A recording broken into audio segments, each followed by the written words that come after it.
Assalamualaikum warahmatullahi wabarakatuh. Apa kabarnya di hari ini? Semoga tetap dalam kondisi yang sehat ya. Oke, baik. Di sini kita akan coba melanjutkan praktikum kita yang kemarin gitu ya. Hari ini kita coba bahas materi praktikum farmakognosi yang sudah coba saya susun begitu. Nah, materi hari ini yaitu seputar korteks dan lignum. Tapi mungkin untuk pencontohannya ini hanya dari korteks saja, mengingat lignum itu sudah pernah kalian dapatkan pada materi botani farmasi semester lalu gitu ya. Di sini ada berapa sampel ya? Sebelum kita menginjak atau membahas tentang sampel yang akan kita gunakan pada praktikum hari ini, saya sampaikan terlebih dahulu mungkin seputar korteks gitu ya. Korteks itu merupakan kulit kayu dari tanaman, bagian kulit yang terluar dari tanaman tingkat tinggi yang berkayu. Korteks juga merupakan bark atau kulit kayu berupa seluruh jaringan di luar kambium. Dapat berasal dari akar, batang, dan cabang, gitu ya. Nah, seperti yang saya sampaikan sebelumnya, pada praktikum ini ada 3 sampel yang akan kita lakukan pengamatan. Yang pertama ada parameri korteks, ya. Parameri korteks dengan media air dan klorhidrat pada perbesaran 40 kali dan 100 kali. Kemudian ada Cinamomi korteks dan Kinkona korteks. Kesemuanya ini sama ya, dilihat baik dari media air maupun klorhidrat dengan perbesaran 40 dan 100 kali. Baik, untuk materi kita yang pertama adalah parameri korteks. Ini overview sedikit ya, media air di perbesaran 40 kali dan 100 kali. Kalian bisa lihat perbedaannya gitu ya. Jadi silakan kalau ingin digambar itu disesuaikan ukurannya ya. Jangan sampai ukuran fragmen yang di 40 kali itu lebih besar dibandingkan dengan yang ukuran 100 kali gitu ya. Next. Oke, baik. Yang pertama adalah parameri korteks ya. Kalau kalian bisa lihat di sini untuk parameri korteks di media air perbesaran 40.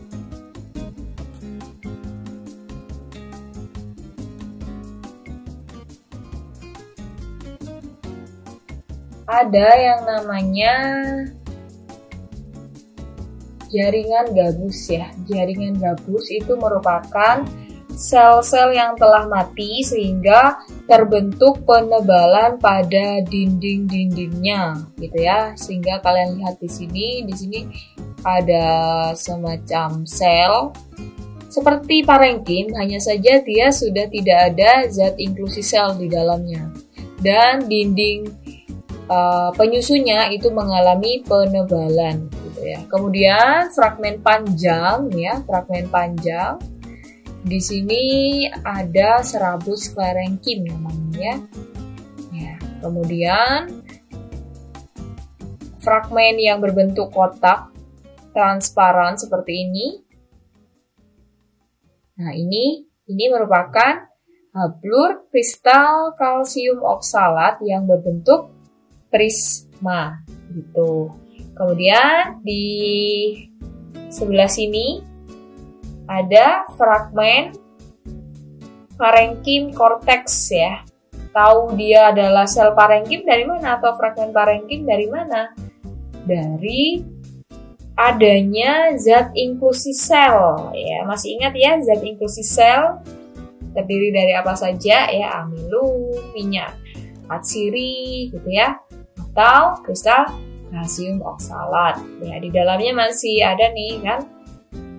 Ya, Jadi ini merupakan fragmen parenkim cortex. Oke, baik. Kemudian di sini coba kita bahas fragmen yang kita temukan di bawah mikroskop dengan perbesaran 100 kali. Masih tetap sama ya, medianya adalah media air, perbesarannya 100 kali. Ini lebih jelas lagi nih. Kita coba bahas dari fragmen yang ini dulu deh, yang dekat dengan saya. Dia berbentuk transparan, berbentuk kotak ya, berbentuk seperti prisma gitu ya. Transparan, kita namakan, bukan kita namakan ya, itu mencirikan dari fragmen kristal kalsium oksalat. Kemudian di bawahnya ada susunan sel begitu ya, yang ada zat inklusi selnya. Berarti di situ ada parenkim cortex milik para Mary. Nah, di sini ada penebalan sel, dinding sel maksud saya. Penebalan dinding sel meskipun tidak nampak terlalu jelas, tapi saat dilihat di bawah mikroskopnya langsung, di sini ada penebalan dinding sel atau selnya yang sudah terbentuk lignin. Itu adalah jaringan gabus. Di sini ada fragmen sel batu, ini juga fragmen sel batu ya. Jadi dua ini adalah fragmen sel batu. Tahu dari mana? Selnya berbeda, bukan lagi dia parenkim ya, tapi adanya rekahan di dalamnya gitu ya, yang sangat khas untuk parenkim dia ini. Nah, ini kan ini berbeda kan, di dalamnya ada semacam kayak penebalan atau bukan rekahan ya, tapi penebalan mungkin ya. Ya, penebalan yang khas banget ini. Ini adalah fragmen sel batunya milik siapa nih? Para Mary cortex. Ya, yang panjang, fragmen panjang ya. Ingat, fragmen panjang ini pasti milik serabut sklerenkim ya, yang khas banget ya seperti ini gitu.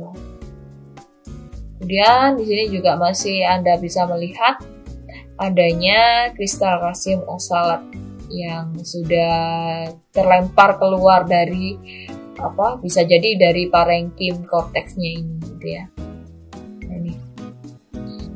Baik, kemudian di sini kita coba amati dengan media chloralhidrat pada perbesaran 40 kali dan 100 kali.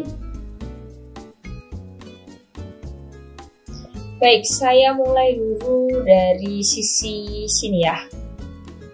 Nah, di sini bisa kalian lihat dengan media chloralhidrat nampak lebih jelas ya adanya penebalan di sekitar dinding sel.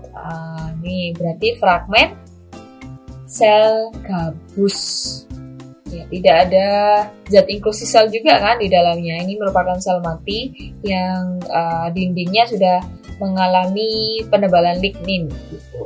Kemudian beralih ke sebelah sini. Ya, sebelah sini. Nah, di sini ada apa aja? Coba kita amati bersama. Ternyata kita menemukan adanya kristal kalsium oksalat berbentuk prisma di sini ya. Kemudian di sini juga ada potongan nih, pas banget nih, satu sel batu khas milik para Mary cortex. Ini kalau para Mary memang sel batunya banyak ya. Sel batunya juga berbeda dengan yang lain gitu ya. Yang tengah nih coba kalian amati lebih baik lagi gitu kan. Ini menggambarkan sel batu khas milik para Mary cortex gitu ya. Baik, di sini ada media chloralhidrat yang telah dilakukan perbesaran sampai dengan 100 kali ya, perbesarannya 100 kali. Nah, di sini ada bentuk kotak atau bentuk prisma transparan, kita kenal dengan kristal kalsium oksalat gitu ya, yang berbentuk prisma. Kemudian, nah ini kan, ini lebih jelas nih, karena sudah berbesar sekali ya. Di sel batunya akan terlihat jelas sekali di sini. Dia menempel, kebetulan di sini menempel pada jaringan atau fragmen parenkim korteks gitu. Kemudian di sini ada penebalan dinding sel yang udah kosong, selnya udah mati. Berarti dia milik jaringan gabus ya. Kemudian serabut sklerenkim, fragmen panjang yang ada di dalam pengamatan parameri korteks. Ini ya, ini sangat jelas ini untuk sel batunya ya. Ingat untuk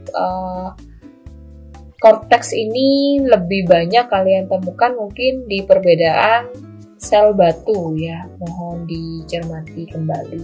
Baik, di sini ya, yang kalian lihat adalah ilustrasi ya, gambaran fragmen-fragmen yang ada di parameri korteks. Ya, kurang lebihnya sudah kalian temukan nih sebenarnya. Yang pertama sel batu yang menjadi ciri khasnya dia ya. Nih, sel batu. Nah, ini kalau diperbesar seperti ini, tapi kelihatannya mungkin akan seperti ini ya, yang kita temukan tadi ya. Ya, sangat jelas sekali, sangat khas sekali untuk sel batu parameri. Kemudian ada jaringan gabus dengan parenkim korteks dan sel batu. Ini kalau disusun akan seperti ini, tapi kita melihatnya terpisah-pisah ya tadi ya, sel gabus sendiri, sel parenkim sendiri, ada parenkim dan sel batu, ada sel batu sendiri, ada parenkim sendiri. Ya tergantung dari preparasi kita ya terhadap simplisia yang diamati. Kemudian nomor 3 di sini ada serabut sklerenkim persis ya, ini gambarnya persis dengan apa yang kita amati. Kemudian di sini ada nomor 4 dinding luar jaringan gabus yang lepas gitu ya.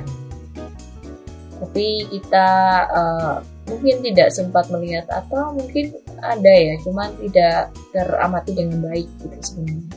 Kemudian ada parenkim korteks ya, seperti yang kalian lihat tadi, ada parenkim korteks, ada hablur kalsium oksalat, banyak juga ya ini, jelas sama bentuknya prisma. Kemudian parenkim floem dengan jari-jari empulum dan sel batu ini juga tidak terlalu ini ya, tidak terlalu diamati karena yang menjadi ciri khas ini sudah disampaikan, adanya parenkim korteks, adanya sel batu dan kristal kalsium oksalat, pun dengan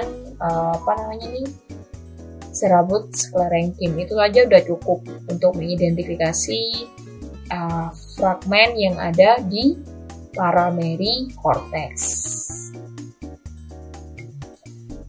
Oke, baik, itu mungkin penjelasan untuk tanaman kita yang pertama. Kita akan lanjutkan pembahasan di next video untuk tanaman kita yang kedua, yaitu Cinnamomum cortex.